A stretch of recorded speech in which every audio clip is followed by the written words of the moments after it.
had been a much milder winter so far this year. The fact that we now had an array of various improvements about the farm made it an even easier season. The heated roads, the drainage for the melted snow, among many other such improvements had made it possible to stay productive in these snowy months. The vast amount of material and resources we have obtained after the slaying of the dragon Rotwood and his brewing storm of scales, along with their unenlightened minions, had gone to good use, and none less than the prize to roll out of that murderous worm's mouth, an Honeycrisp.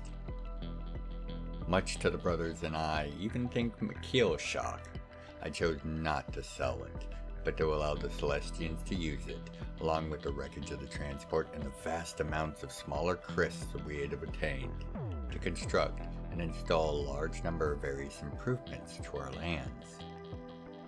The Ani was turned into an advanced central control center and power regulator, allowing the Celestians to manage the various remote drones that had been built to aid in our maintaining and the protection of our lands. Even as the fields slept beneath the snow, we were still able to use these resources to continue to produce goods to trade in spring. The windmills that we had constructed were dotted about every 50 yards, fed collected power directly into the vast systems that we had built, keeping the roads clear, the buildings warm.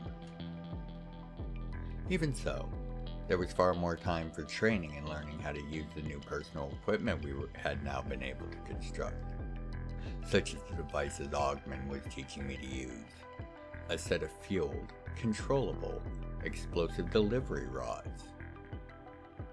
You see, Katheon, when you throw the Javseek, the momentum of the throw will cause the liquid metal in this spark to pull back, pulling the sparker back, priming the fuel pressure, and then igniting it. The thrust from this will then cause this ring to slide back. As he slid the ring in question towards the rear of the rod, causing two sets of fins to rise, one in the front and one in the rear of the rod. I gasped as I could now feel the fins and the rod via the device I now wore on my left arm, and I could see as if I was looking from the front of it. I see the sense link is functional. Would you please try to manipulate the... He made a very pleased sound as it made the fins lean and shift. Excellent. Now, as I have described, once the Javseek strikes, you can ignite the warhead to cause the main body to blow off and away, while the warhead will detonate a few moments later. After that, you may use the control rig to detect and recover the main body. Please do this. He lifted a pouch. This sack contains a variety of warheads and enough fuel to rearm them 8 times each. There are specialist warheads in there as well. The pride in his digital voice spoke to those warheads being special indeed. Before he could continue, we heard the sounds of a passing skyship, a fast, sleek vessel, scout of some kind. It caught our attention, and I waved to the enlightened on board. And much to my shock, less than a minute later they sharply banked, turning back into our direction, low, fast, an attack posture. Augment, with the reactions that only a machine can have, managed to raise an energy shield just as the first volley made its way to us. Unfortunately, a few made it in before he could raise a shield, and I was driven to the ground as a bolt caught me in my shoulder. Katheon, we are under attack. I cannot tend to you and maintain this shield. Advance and attendant with me. Give me one of the Javseeks. Fortunately, my throwing arm was still working, and as the skyship flew over, still strafing into the shield, I felt Augment place one in my outstretched hands. I rolled over to my knees, catching sight of them as they began to bank for their next run. Focusing past the fire in my shoulder, I slung the Javseek, and then let myself fall to the ground, using my control rig glove to guide it as it launched forward. Ogman, without a moment's hesitation, shifted and placed his shield to cover me. I readied to guide the attack home, but I didn't need to, as I could see the Javseek was flying true. My moment of satisfaction was soon doused, however, when it smashed into the skyship's shield, snapping into place to defend it, and did nothing but bounce off. The skyship pilot, to their credit, changed course to double back, holding this into a ranged fight. As my attack fell away uselessly, I felt my hand again fill with another Javseek. Katheon, you must strike. We cannot keep this engagement up like this. I looked and saw the tip of this one was a dark black crystal. A wicked smile went across my face as I stood again and launched the Javseek high, ducked quickly behind the shield to control the attack as it cut its fiery path towards the skyship. The pilot must have assumed his shield would again save him, but as I guided the Javseek towards the base of the main rotating blade holding the craft aloft, the void tip on its warhead made a mockery of those shields.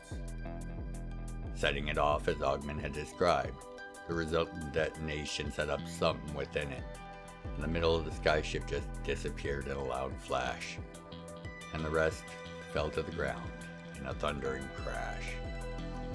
Why in the hell did they attack us? Unclear. They were professionals, however. That vessel had markings. Yeah, I saw. Look like Cloudwalkers? But why would they attack us? Unclear, but that was only a scout vessel, and they may have had time to signal for backup. On that note, we quickly made our way to both recover the spent tubes and make it back to the house as quickly as possible.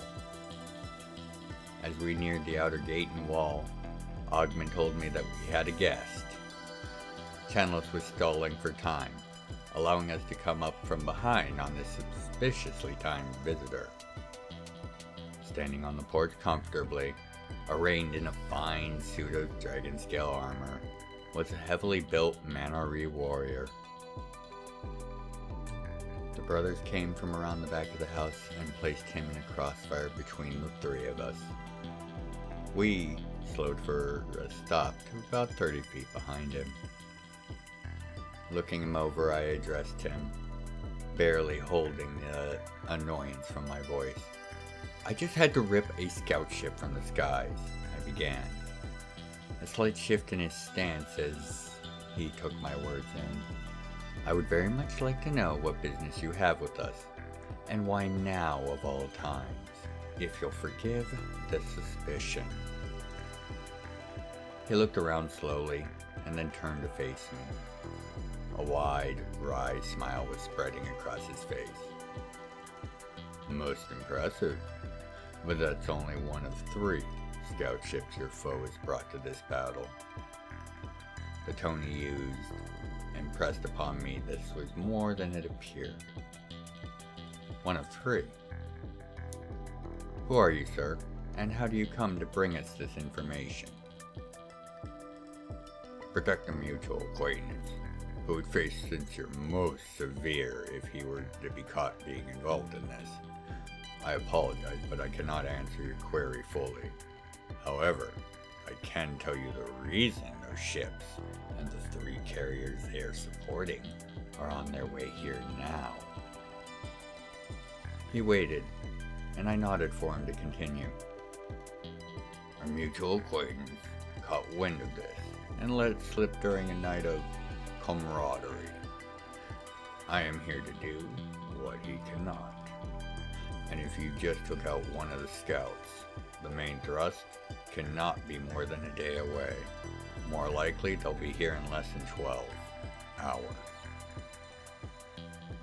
The air was still with the impact of what he had just said, as it sunk in. Then he continued. Rotwood, the dragon you so rightly slayed in vengeance, had a knight. And a knight has survived the death of his worm. Such a very rare thing. He seemed more impressed by that fact than anything else he was relaying. That knight may not bear a scale anymore, and he has apparently decided you, your brothers, and this farm are to blame for what has happened, and it is you that will pay. He has used the great wealth that he has to contract the Cloudwalkers. From what I know, he has paid them to send a Griffin and 2 Falcon carriers that are attached to attack and drop ships, along with 3 Pigeon-class scouts, along with somewhere between 500 to 700 troops to attack, kill, and loot everything here. Cloudwalkers. Damn it. It was all that the last thing could manage. To his credit, it was more than I could in that moment. By the 9 and 4, welcome once more to the library. Today, my prospective patrons, we take a look at the Cloudwalker Mercenary Company, the vast-reaching professional order of unenlightened mercenaries. As always, my friends, this will serve as only an introduction to this rather new, yet fastly growing organization and power player throughout the realms. The Cloudwalkers find the core of their inception in the late days of the Age of Respite and Reunion. That would be the most recent age before the Age of Stars.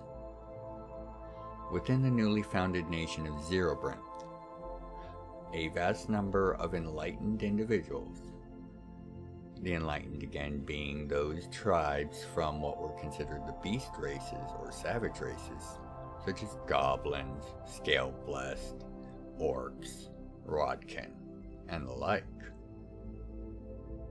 This was still a newly recognized group at this point, and they had joined together with the government of Zerobrinth and began a plan to become a highly trained and professional mercenary fighting force.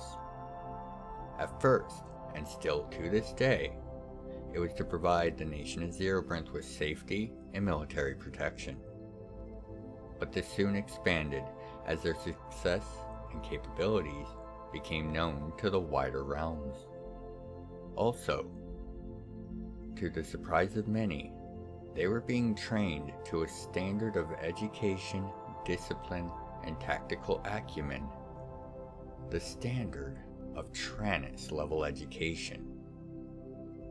This also extended into all areas of warfighting and discipline and logistical doctrines to make such a venture work.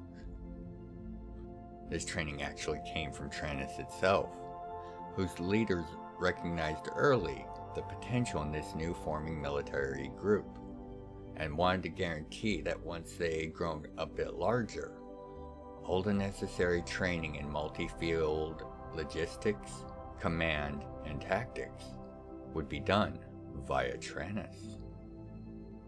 By the beginning of the Age of Stars, which is most commonly placed somewhere around the Skytear incident, the Cloudwalkers were a recognized military nation, declared neutral and able to offer their services as they wished by council decree for almost a century.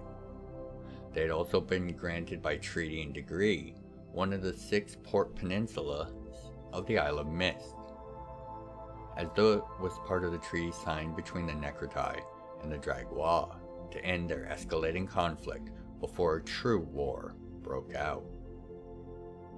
From here, they sold their services to any who could afford them, and on more than one occasion, both sides of a conflict would have Cloudwalkers fighting each other, which they did, tooth and nail. As to fail, or to be perceived as not fighting hard enough before failure, was to see one's rank fall. However, the Cloudwalkers have a vast magical base to call on. Therefore, it's rather hard to actually kill any of their non-commissioned officers or higher ranks, as on death, Their remains will be teleported back to their home base on the Isle of Mist to be resurrected if required. Thus, the command and control structure of the Order is kept very well stocked and very well experienced. And only the best will ever make it to those ranks, allowing for the otherwise insane policy of working both sides of a fight honestly.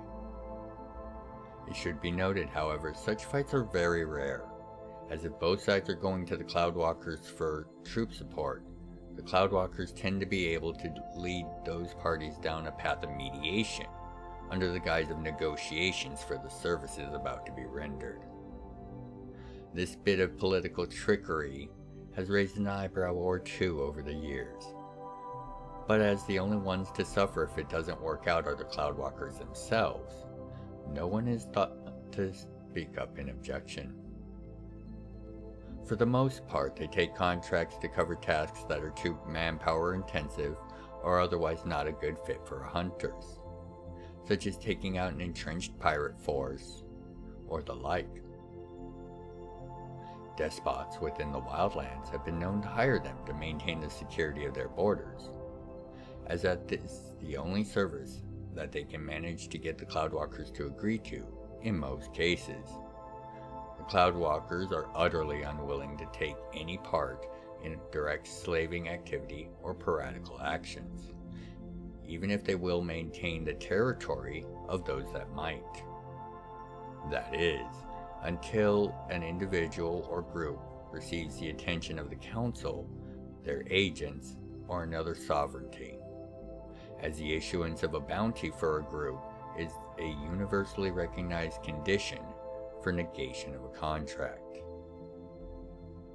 They will then often take the opportunity to collect the bounty themselves, or inform the former client that it's either coming with them to be turned in for the bounty, or the Cloudwalkers will sell the entirety of the intel they have gathered on this now censured and wanted individual, and all their illegal activities, defenses, and capabilities to whoever's willing to buy them, and they'll sell it at a discount. Most take the deal, and thus, few despots are willing to risk this event these days and choose not to attempt to contact them at all, and that suits the Cloudwalkers just fine. Cloudwalkers are famed for the nature of their attacks, and the fact that they make liberal use of sky ships, transports, close support craft, carriers, artillery platforms, the list goes on, and as most enlightened, can be packed in at a 2 to 4 to 1 ratio in terms of space compared to human-sized warriors. They are able to bring great amounts of force to any conflict in minimal space. Crisp weapons also serve as a massive equalizer, as while common logic would state that smaller weapons, such as a bow or crossbow, or even propellant weapons, would suffer in damage because of the scaling down from those of larger races. A crisp gun, by its nature as an energy weapon, hits it just as hard no matter the size as long as correctly constructed, combined with being able to field large numbers of small, nimble trained shooters. Many foes in the early days of their operation would laugh, "The little ones are coming," only to be utterly devastated by large amount of professional soldiers, shredding their defenses with contemptuous ease. After going inside and gathering around the table and the images Chanlos was now projecting upon it of the farm and the area around it, our mysterious guest was showing us vectors of attack, potential landing points in the snow-covered fields that surrounded the main house and buildings. They have 6 assault and 4 transport and close supports on those carriers. Each transport's good for 50 to 100 troops, maybe more. The Falcons lack any bombardment range firepower, but each boasts a heavy number of launchers on either side for bolts. However, the Griffon is equipped with a force maker. Apparently, our reaction was not satisfactory to him. As you appear to be unaware, it lodges a large ballista bolt in a high arc, with a tremendous amount of spin. As it begins its downward falling arc, dozens of arrow-shaped projectiles will fly off of it. The magics that were on those little pieces of wood will be gone, and they return to their roughly 20-foot size. They can fire one of these rounds a minute, and standard kit is 20 rounds of ammo. Thinking about the devastation such a weapon could cause, that caught our attention, almost as quickly as I dismissed it. They won't use it if they don't have any other choice. Everyone looked at me. This is about revenge. This knight wants us dead on his sword. I looked at our guest. That kind of landing force and weaponry could just steamroll us, no questions asked. But that troop count? That can only be justified by a capture objective. A low whistle from our guest and a broad smile lit up his face and his response. Very well reasoned, young man, and I agree. Landing and capture seems the most reasonable explanation for the order of battle we see arrayed before us. I'm glad we agree. Now, if you'd be so kind to follow Chanlos and make an inspection of the fields. See if you guys can come up with some way to prepare for these inevitable landings. We don't have any method to prevent them. We can only try to slow the assault, maybe thin them out. He nodded and looked at Chanlos, who looked at me impassively, his way of conveying his confusion to my words. As the drones we built were only for observation, conveyance, and maintenance, we can't expect too much out of them. However, if we could, I would like to use them to scare our attackers into fearing being assaulted from two sides. It might give us some more breathing room. With that, Chanlos led him out to make the inspection. Moving a little smoother, I figured he got the gist of my idea. As soon as they were out to make their inspection, I looked to Miska. Have M3 get eyes in the air. I turned to Ogman then. Do me a favor. Reactivate the vision grid, please. The table again lit, with images of the farm, with pulsing glyphs for our guest and Chanlos, as well as one showing Miss 3 stepping out from the workshop, and her mechanical falcon-shaped drone taking to the air. A few minutes into their inspection, and a red spot appeared at the map on Chanlos' location, strange glyphs around it, trying to determine who had just shown up. And in a flash, the glyph of our guest flashed and went dull. In a panic, I poked Chanlos on the map, opening communications to him. Report! Chanlos spoke in an even tone. Unknown has teleported in and slain our guest. While our guest appeared to be in the process of attempting to use some sort of device on me. One moment, I'm analyzing. The sounds of his system looking over the item were the only noise for a long moment. Confirmed. It is a Celestigam. It appears he meant to force a shutdown. That would have taken at least 24 hours to recover from. 48 most likely. The sound of the device being crushed could be heard. Unknown would like to speak to you. He has asked for you by name. Patch him through and stay still, just in case. A moment later, and the image of our latest guest came through. Taller than Chanlos or the brothers, and wearing what appeared to be robes of a stiff gray material of some sort. He leaned on the massive axe that he carried with him, its single blade marred by the frozen blood of our previous guest, and held a massive tower shield in his other arm. This could only be a praetor, a big one at that. He spoke smoothly. Greetings, and my apologies for not being able to make it here sooner. He looked around meaningfully, as I really don't want to suffer your mistrust and worry. And with the oncoming horse that's on its way here, I'll tell you what a little worm told me. 2 on the mantle, Katheon. And with that, all, except me, turned and looked at the mantle, where the 2 rounds from my father's rifle still sat beneath it. I was left smiling at the clever nature of it. Bring him back to the house. He's a friendly. And make sure to check that body. I am guessing that is our knight. The sounds of the dragon's scale armor being removed without concern for the body within revealed how quickly such armor can be shed, if safety is not a factor. Chandler spoke as he looked at it and showed the body of our guest, and the sick burned cavity in the front of his chest, about the size of a dragon's scale. Confirmed, this was a dragon knight. The hands of our latest guest could be seen pulling a scroll from the pouch on his torso and reading it, a long frown spreading across his blue and violet patterned face. It's Cloudwalkers' contract. Order of battles to assault and kill anyone that hasn't been restrained by this arse by the time of the attack. If they can't find him, they are to kill everyone. Well, that makes things more complicated, as I was hoping the death of their employer would end their contract.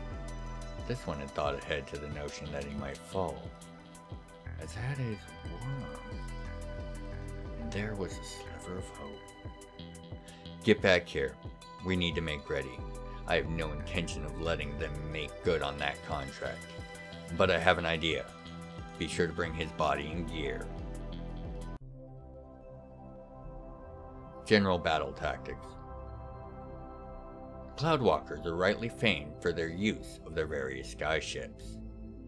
Built with lightweight, quickly grown, strong, reed-like plants, they are much cheaper and vastly quicker to build than any other series of skyships that had been created up until that point.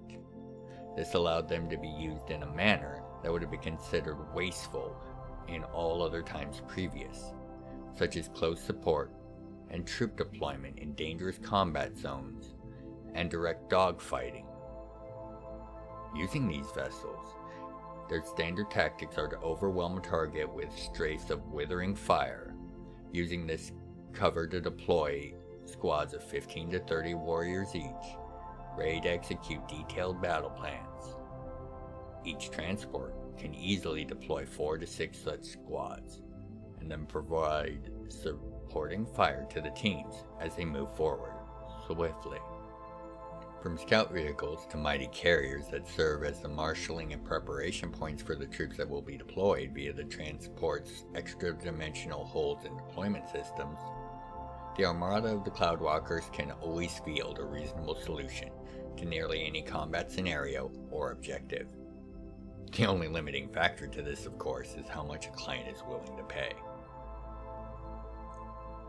In combat, they favor, as mentioned, Chrystech weapons and protective gear for their warriors. They are professionals and will make great efforts not to harm non-targets and non-combatants, employing sleep magics and effects or the like to render them neutralized and out of any potential combat. They strike quickly and make all efforts not to be pulled in long, drudging engagements, as while they can go blow for blow with many an opponent, they would much rather strike and fade, gathering intel on their foe until they can land a decisive hammer blow to end the operation quickly. And with that, we are going to conclude our look at the Cloudwalkers, a very new, yet respected and upcoming force within the realms. They look to serve the realms with honor, and to make the Enlightened's mark on the greater realms as a power to be respected. So far, it seems like they are very much succeeding, as we will see in future entries. Now, my perceptive patrons, until your next visit to the library, by the 9 and 4, be well, take care of yourselves and each other.